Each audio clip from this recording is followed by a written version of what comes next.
नमस्कार, मैं हूं उपेंद्र यादव। आप देख रहे हैं यूनाइटेड मीडिया न्यूज चैनल। आज हम बात करेंगे गाजीपुर जनपद से जुड़ी उन महत्वपूर्ण खबरों की जिनका सीधा संबंध लोकतंत्र, रोजगार, खेल और ग्रामीण अर्थव्यवस्था से है। एक ओर जहां आगामी चुनावों को लेकर निर्वाचन आयोग ने बड़ी तैयारी शुरू कर दी है, वहीं दूसरी ओर पारंपरिक कारीगरों के लिए सरकार ने विश्वकर्मा श्रम सम्मान योजना के तहत आवेदन प्रक्रिया शुरू करने की घोषणा की है। इसके अलावा खेल प्रतिभाओं के लिए बड़ी खुशखबरी है, जबकि सहकारिता क्षेत्र में भी सरकार की योजनाओं और उपलब्धियों को लेकर व्यापक चर्चा हुई है।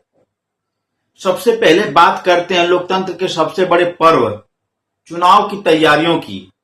भारत निर्वाचन आयोग के निर्देशों के अनुपालन में गाजीपुर जिला प्रशासन ने जनपद के सभी मतदेय स्थलों का भौतिक सत्यापन और पुनर्संरचनात्मक कार्य पूरा कर लिया है। जिला अधिकारी एवं जिला निर्वाचन अधिकारी ने जानकारी देते हुए बताया कि जनपद के सभी मतदेय स्थलों की आख्या सूची तैयार कर उसका प्रकाशन 4 जुलाई 2026 को कर दिया गया और यह प्रक्रिया लोकतांत्रिक व्यवस्था को और अधिक पारदर्शी, प्रभावी तथा सुगम बनाने की दिशा में एक महत्वपूर्ण कदम मानी जा रही है।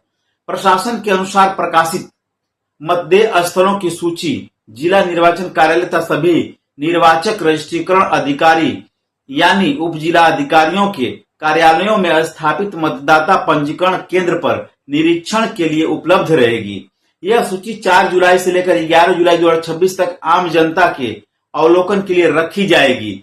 इस अवधि के दौरान यदि किसी नागरिक, राजनीतिक दल, सामाजिक संगठन या अन्य संबंधित पक्ष को किसी मतदेय स्थल के संबंध में कोई आपत्ति, सुझाव प्रस्तुत करना हो तो वे निर्धारित कार्यालय में अपना पक्ष रख सकते हैं। जिला प्रशासन ने स्पष्ट किया है कि प्राप्त होने वाले सभी सुझावों और आपत्तियों की जांच निर्वाचन आयोग द्वारा निर्धारित मानकों के अनुसार की जाएगी। जांच के बाद जिन सुझावों को उचित पाया जाएगा उन्हें अंतिम मतदेय स्थल सूची में शामिल किया जाएगा। इसके बाद राजनीतिक दलों के साथ विचार विमर्श कर अंतिम सूची जारी की जाएगी। यह प्रक्रिया चुनावी पारदर्शिता और लोकतांत्रिक भागीदारी को मजबूत करने की दिशा में एक अहम कदम मानी जा रही है। अब बात करते हैं गाजीपुर के पारंपरिक कारीगरों और स्वरोजगार से जुड़ी एक महत्वपूर्ण खबर की। जिला उद्योग प्रोत्साहन एवं उद्यमिता विकास केंद्र गाजीपुर ने वित्तीय वर्ष 2026-27 के लिए विश्वकर्मा सम्मान योजना के अंतर्गत आवेदन आमंत्रित करने की घोषणा किया है। यह योजना उत्तर प्रदेश सरकार यानी प्रदेश सरकार की उन महत्वाकांक्षी योजनाओं में शामिल है जिनका उद्देश्य पारंपरिक व्यवसायों से जुड़े लोगों को प्रशिक्षण, तकनीकी सहायता, रोजगार के नए अवसर उपलब्ध कराना है। इस योजना के तहत दर्जी, हलवाई, बढ़ई, नाई, कुम्हार, लोहार, टोकरी बुनकर, राजमिस्त्री, धोबी तथा मोची जैसे पारंपरिक व्यवसायों से जुड़े लोगों को लाभ प्रदान किया जाएगा। इच्छुक अभ्यर्थी निर्धारित सरकारी पोर्टल के माध्यम से ऑनलाइन आवेदन कर सकेंगे। अधिकारियों ने स्पष्ट किया कि जो व्यक्ति या उनके पति पत्नी पूर्व में इस योजना के अंतर्गत प्रशिक्षण प्राप्त कर चुके हैं वे दोबारा आवेदन करने के पात्र नहीं होंगे। विशेषज्ञों का मानना है कि विश्वकर्मा श्रम सम्मान योजना ग्रामीण अर्थव्यवस्था को मजबूती प्रदान करने के साथ साथ पारंपरिक हुनर को आधुनिक बाजार से जोड़ने का भी एक प्रभावी माध्यम बन सकती है। इससे न केवल स्वरोजगार को बढ़ावा मिलेगा बल्कि युवाओं के लिए स्थानीय स्तर पर रोजगार के अवसर भी बढ़ेंगे। अब रुख करते हैं खेल जगत की एक महत्वपूर्ण खबर की ओर। प्रदेश स्तरीय समन्वय जूनियर बालक बॉक्सिंग प्रतियोगिता का आयोजन आगामी 10 जुलाई से 13 जुलाई 2026 तक चित्रकूट जनपद में किया जाएगा। इस प्रतिष्ठित प्रतियोगिता में प्रतिभाग करने के लिए जनपद गाजीपुर के खिलाड़ियों का चयन 6 जुलाई 2026 को नेहरू स्टेडियम गोरा बाजार में आयोजित ट्रायल के माध्यम से किया जाएगा। खेल विभाग द्वारा जारी सूचना के अनुसार चयन प्रक्रिया सुबह 10:30 बजे से प्रारंभ होगी, जबकि प्रतिभागियों को अपनी प्रविष्टि सुबह 9:30 बजे तक जमा करनी होगी। चयनित खिलाड़ी वाराणसी मंडल का प्रतिनिधित्व करेंगे और प्रदेश स्तरीय प्रतियोगिता में अपनी प्रतिभा का प्रदर्शन करेंगे। खेल अधिकारियों ने स्पष्ट किया है कि सभी प्रतिभागियों को अपने साथ फोटो युक्त पात्रता प्रमाण पत्र, विद्यालय के प्रधानाचार्य द्वारा प्रमाणित आयु प्रमाण पत्र तथा आधार कार्ड लाना अनिवार्य होगा।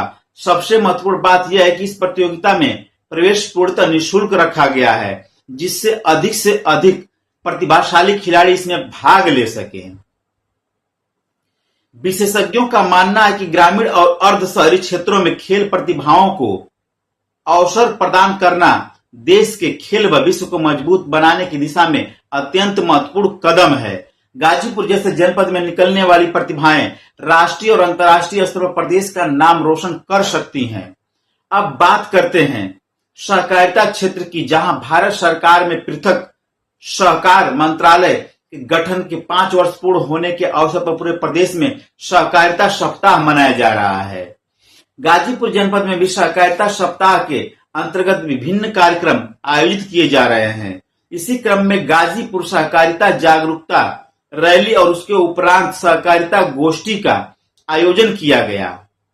कार्यक्रम का शुभारंभ मुख्य विकास अधिकारी आलोक प्रसाद द्वारा हरी झंडी दिखाकर किया गया। यह जागरूकता रैली विकास भवन से प्रारंभ होकर कलेक्ट्रेट और सैनिक चौराहा होते हुए लगभग 6 किलोमीटर की दूरी तय कर पुनः विकास भवन पहुंची। रैली का उद्देश्य आम जनता के बीच सहकारिता आंदोलन, सरकारी योजनाओं और सामूहिक आर्थिक विकास के प्रति जागरूकता बढ़ाना था। रैली के बाद आयोजित गोष्ठी में जिला सहकारी बैंक गाजीपुर के अध्यक्ष की अध्यक्षता में विभिन्न विषयों पर चर्चा की गई। मुख्य विकास अधिकारी ने उपस्थित सभी अधिकारियों, कर्मचारियों और जनप्रतिनिधियों को सहकारिता की शपथ दिलाई और सहकारिता आंदोलन को जन जन तक पहुंचाने का आह्वान किया। कार्यक्रम के दौरान इफ्को के क्षेत्रीय प्रबंधक ने रासायनिक उर्वरकों के अत्यधिक प्रयोग से होने वाले दुष्प्रभावों की जानकारी दी और पीएम प्रमाण पत्र योजना को महत्व पर प्रकाश डाला। वहीं जिला सहकारी बैंक के सचिव और मुख्य कार्यपालक अधिकारी ने बैंक की उपलब्धियों की जानकारी देते हुए बताया कि निर्धारित 75 करोड़ रुपए के ऋण वित्तीय लक्ष्य के सापेक्ष में जून 2026 तक 25 करोड़ रुपए का वितरण किया जा चुका है, जो लक्ष्य का लगभग 33% है। उन्होंने यह भी बताया कि बैंक की वसूली दर पिछले वर्ष की तुलना में 3.98% अधिक रही, जो निर्धारित लक्ष्य से भी 0.98% तक अधिक है। इसे बैंक की एक बड़ी उपलब्धि माना जा रहा है। सहायक आयुक्त एवं सहायक निबंधन सहकारिता ने जानकारी दिया कि वर्ष 2023 में बी-पैक्स 2023 उपविधियों को लागू करने के बाद समितियों को बहुउद्देशीय स्वरूप प्रदान किया गया है, जिससे वे विभिन्न प्रकार के वैधानिक व्यवसाय संचालित करने में सक्षम हो गई हैं। उन्होंने बताया कि केंद्र सरकार की कंप्यूटरीकृत योजना के अंतर्गत जनपद की 106 समितियों का चयन किया गया है, जिनमें से 26 समितियां ई-पैक्स के रूप में विकसित की जा चुकी हैं।